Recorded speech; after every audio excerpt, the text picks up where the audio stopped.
Weekly digest of the biggest market stories from the past week. Join host Anna Serin and financial expert Bruce Campbell as they go beyond the headlines to deliver cutting-edge insights into news that move the market. Proudly presented by the Canadian Securities Exchange. Hi, my name's Anna Serin, and I'm Director of Listings Development with the Canadian Securities Exchange. You're joining us for yet another market recap here on Friday, March 17th, 2023.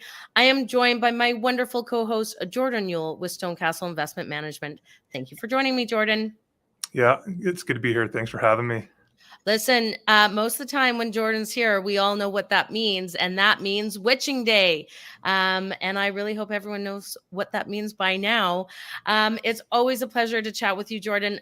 We missed last week because I have been on the road for several weeks. There's been a lot going on, lots of conferences and potentially super spreaders. But we had a really big week we're going to break down. There's a lot of news out there that you're going to tell us what this all means for us. So we're going to jump into it. We're going to talk about the banks. Hopefully you have not been living under a rock and you have heard the word bank in the past 7 days. We're going to talk about the liquidity risk that ensued and what came from that. We're going to talk about the US LEI. And then we're going to talk about Witching Day because you're here, Jordan. And then, of course, get into some CSE issuer news. So for those of you that are somewhat unaware of what happened this week, it was about a week today. I believe, and Jordan, you can elaborate on this, but essentially it started with Silicon Valley Bank. They had to draw down on a bunch of bonds. They took a big loss on that drawdown. It caused some big concerns with their account holders. And then Sue sent everyone fleeing to the bank to pull out their funds. Now, the one thing about Silicon Valley Bank, before I let you kind of explain everything that happened, is Silicon Valley Bank is a bit of a unique financial institution. It's obviously was born out of Silicon Valley and typically has more venture capital in it. It's not necessarily, normal person, their home bank account. It's typically venture capital and for larger tech deals and so on. So it's a very specific kind of money that typically sits in this bank. So listen, why don't you break it down and tell us what happened? Yeah, no, absolutely. It's been an interesting week, which is definitely an understatement. But to your point, it's definitely a unique bank in that it's highly focused on tech and niche areas of businesses and venture capital. So effectively with rising rates last week, this really began last Friday, investors got a little bit concerned and spooked because of their exposure to, the assets that they effectively have exposure to. So, what happened was a lot of the depositors and the clients of the bank got scared, and effectively they withdrew about $42 billion in one day, which was quite extensive. So the bank effectively needed to meet its obligations, and it didn't have enough in their cash reserves. So what they did was they sold $21 billion in assets at a loss, which was around $1.8 billion at that time, to meet those obligations.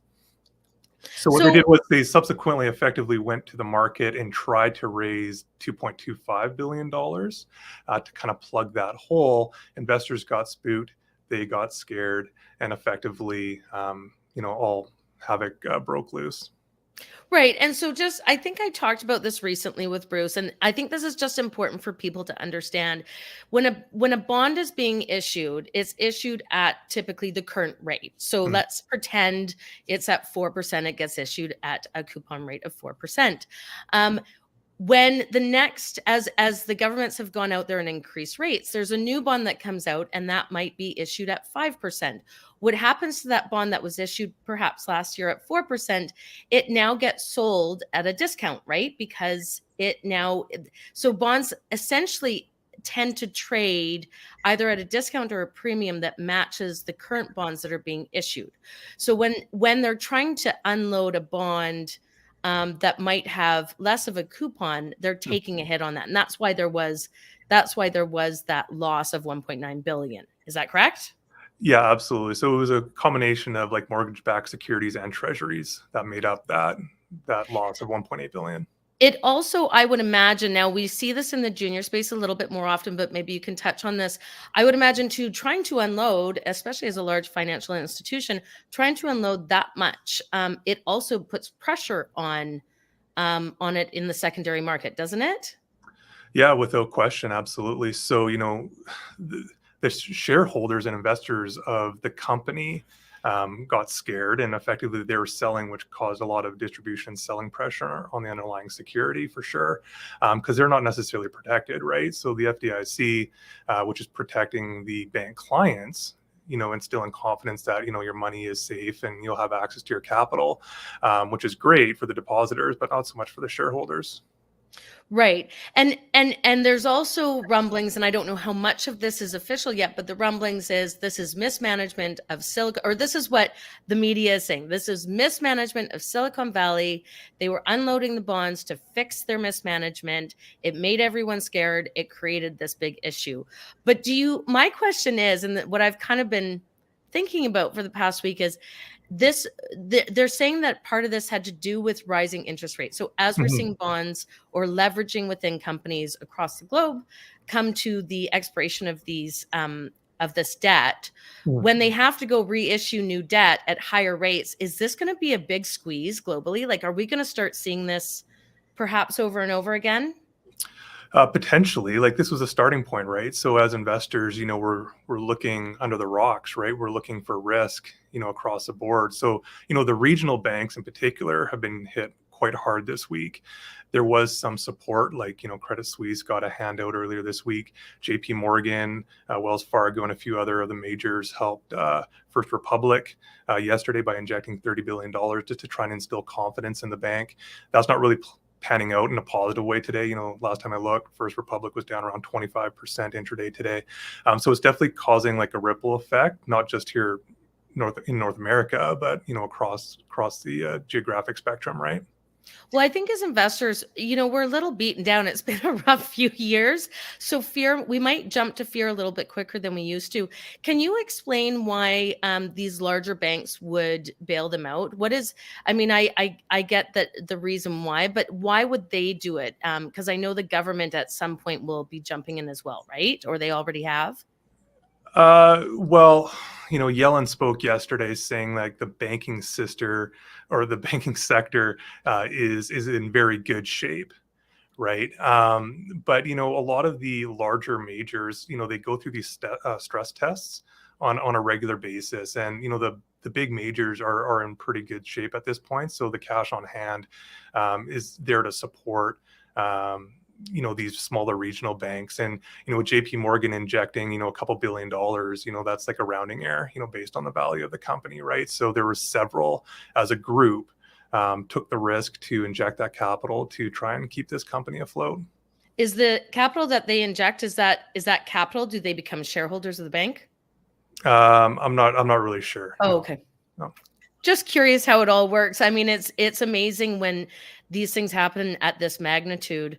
Now, one further question on the bank thing: has this affected bank stocks in Canada at all? A little bit, kind of painted with the same brush. We haven't had the drawdown in terms of magnitude compared to the U.S. regionals. But yeah, we've seen, deterioration in the banks, and that's really reflected, in the sector performance this week. The financials in particular have been the worst performer over the last 10 trading days. So yeah, we're going to have a little bit of tailwind as opposed to that, or a headwind, I guess I should say, because again, the Canadian banks are kind of aligned with the U.S. banks. It's the same sector, but we haven't had the significant negative impact as we've seen in our counterparts in the U.S. Okay, so let's touch on the effect of this, which is the liquidity risk. Yeah. I think you mentioned that there was 42 billion in one day that was taken out. I'm assuming that maybe more has been taken out. There was a bit of a frenzy, and I think at some point they shut it down that you couldn't take any more out. What are the ripple effects of this kind of liquidity risk or this liquidity fear? Well, the fear is for, existing businesses, having access to capital, the ability to borrow. as well, take out loans and grow their business, having access to your capital. So like I said earlier, the FDIC in the US made it clear that they were going to support existing clients of the bank, that they will have access to their small business loans, but also the personal accounts as well. But like I said, the shareholders are out of luck. So I happened to be down in California last week for a capital conference, and obviously this was a buzz. And one of the things is, I mean, the trickle down effect is that some of these venture companies, they wouldn't be able to make payroll, and this could have quite a big effect as it rolls down. What's the next step? What do you see happening next? What's typical here? Well, we'll see how it all plays out. To be honest, we haven't seen all the banks impacted by this, right? The big majors are still in play. Obviously, we're dealing with a rising rate environment as well, with the FOMC coming out next week with the fact that it could be hiking again. So we'll just see what the aftermath is for next week. But yeah, it's just a company by company basis at this point. But we are starting to see others like First Republic, Credit Suisse, and a few others that coming into this were not in really good fundamental shape to begin with. There are underlying risks that the market was, effectively picking up on for quite some time. So if we continue to be in this environment, which I expect we will be for the next while until the dust settles, there's probably going to be some more pressure on the banks for now. But having said that, we are seeing opportunities elsewhere, right? Semiconductors, technology, discretionary, even Bitcoin is looking attractive now, right? In light of this negative consequences, I guess, in the financial system. So Banks there is are down, opportunities. Bitcoin's up, the world's upside down all over again, right? Yeah, exactly. Okay, let's talk about the US LEI. So remind us what US LEI is. Yeah, it's an index that is comprised of a variety of different economic indicators or factors. There's a lot that goes into it, and it's really a weight of the evidence. And we've talked about this in the past, but for the 11th consecutive month, we've seen declining numbers in this index, which is not very constructive, right? We haven't really been in an official recession yet. The NBER hasn't come out and said officially we are in a recession, but the underlying trend continues to move in a negative direction, which isn't very constructive or positive. But what's really interesting and fascinating on the right-hand side in the bottom of the chart is you can see the blue line is turning up a little bit. And that's just telling us that, despite the index and the data coming in negative once again, the trailing rate of change is starting to slow down as well. So this is a leading economic indicator, and the S&P 500 is actually a component of this index in itself. But at first glance, it doesn't look very good, because typically anytime we're at this level, it is a very strong precursor that a recession is around the corner. And this is something we're watching very closely, and obviously, it came out today, once again, down for the 11th consecutive month. But the rate of change is really what we're paying attention to, similar to that CPI data, because we're still in this higher inflation type environment, but that rate of change is subsiding somewhat, right? So we want to start to see this trend reverse and start heading up in a positive direction once again, but it's going to take time for that to happen. Right. And I mean, that could be, we'll see how far that goes up. If you look at the past, upticks, sometimes it takes them a moment and a few little wobbles, but hopefully that's promising. That's promising information. I'm always amazed by you and Bruce at the amount of information that you guys extrapolate from these graphs. It's always so intriguing to me. Okay, we're going to talk about Witching Day because you're here, Jordan. We always talk about Witching Day to remind everyone. It refers to the simultaneous expiration. It happens 4 times a year of stock options, index futures, and index future options derivatives contracts. Now, typically there's a move in the market based on all of these expirations, right?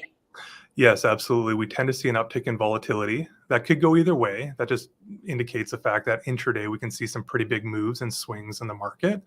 But with options expiration, the volume tends to pick up as well, especially around the final hour of trading day. So it's on a quarterly basis. So kind of to add fuel to the fire, with the GICS sector industry groups, effectively, there's going to be some pretty significant changes that are taking place today as well. So, there's a lot of companies in the technology sector that are going to start moving into the financial sector and the payment and processing index.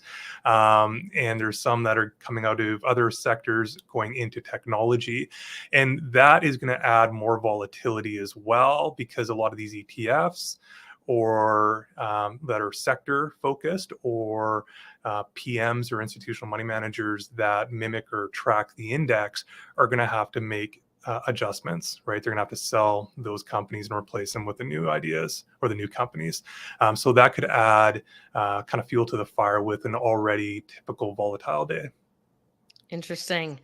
Well, and we know it comes every quarter. So there's this anticipation. It's just what the data will show, right?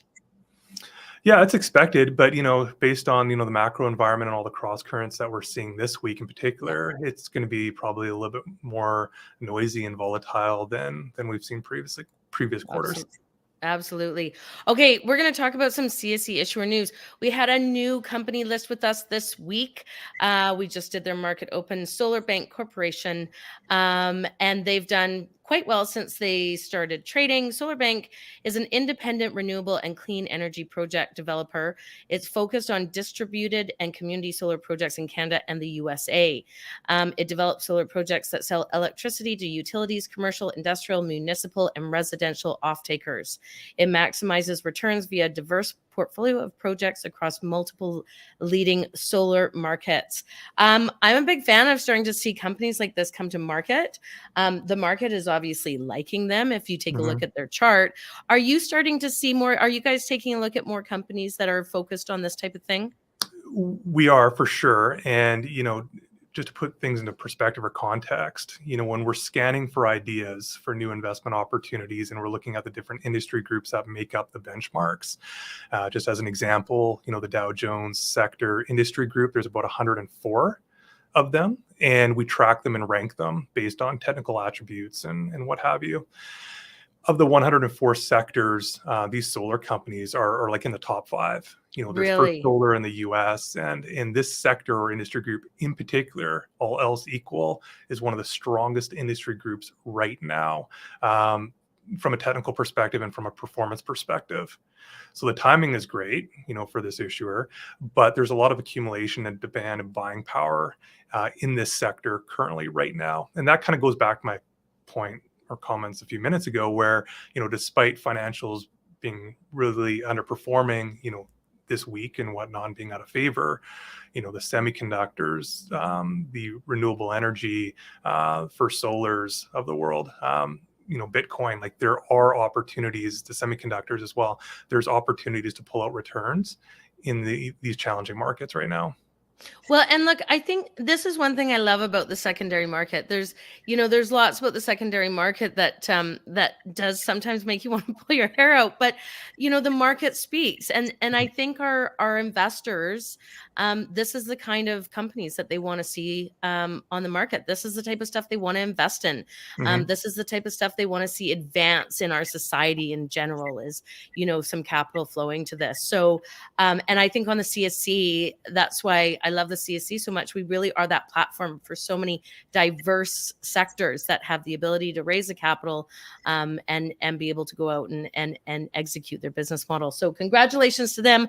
Welcome to the family. Looking forward to watching you guys as you move forward. Jordan, what should we think about going into next week? Yeah, really going into next week, I think all eyes are going to be on the Fed on the 22nd.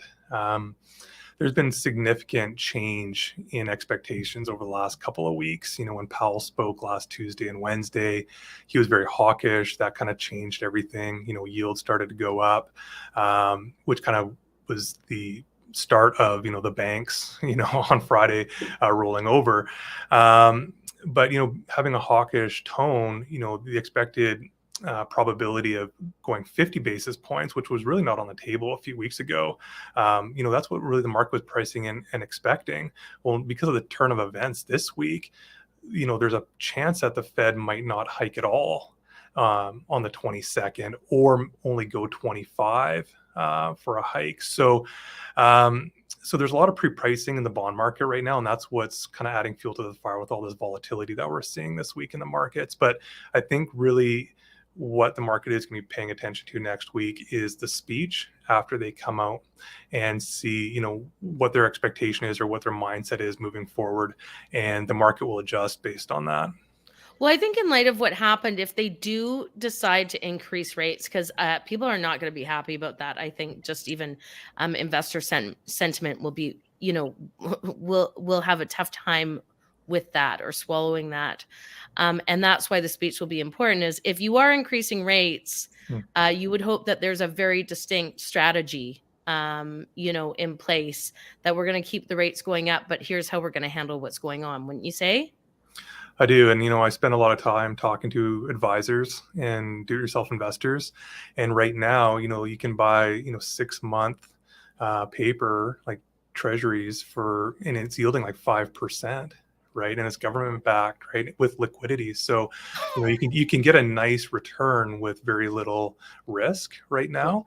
And just looking at the fund flow, we've seen a tremendous amount of money flowing back into money market instruments over the last, week or so.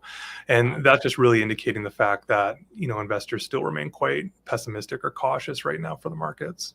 Yeah. And just for those that don't know, money market instruments typically have a 1-day settlement. So it's usually a nice, safe place to put, where you get a little bit of an interest on it, but you don't do the typical 3-day settlement like you do on a stock. So people like it because it's fairly easy access. And I think that there's some insurance protection on it. So it's usually where money goes as a safe haven. Jordan, I always love chatting with you. Please come back anytime that Bruce is unavailable. It's always a pleasure. I hope you have a wonderful weekend, and I hope to see you soon. Yeah, same to you. Thanks for having me. Thanks, Jordan.